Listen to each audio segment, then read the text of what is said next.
ہیں اور قدرت نے انہیں کئی طاقتیں عطا کر رکھی ہیں۔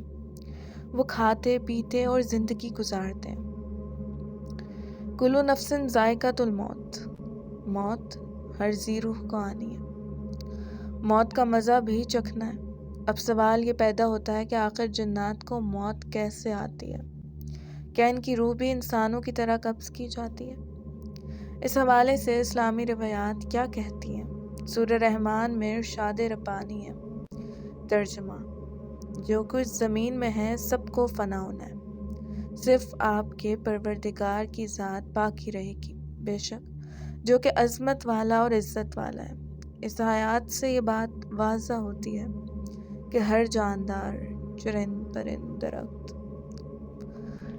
ہر ایک کو موت کا ذائقہ چکھنا ہے۔ اس حوالے سے ایک واقعہ آپ کے گوش گزار کرتی چلوں۔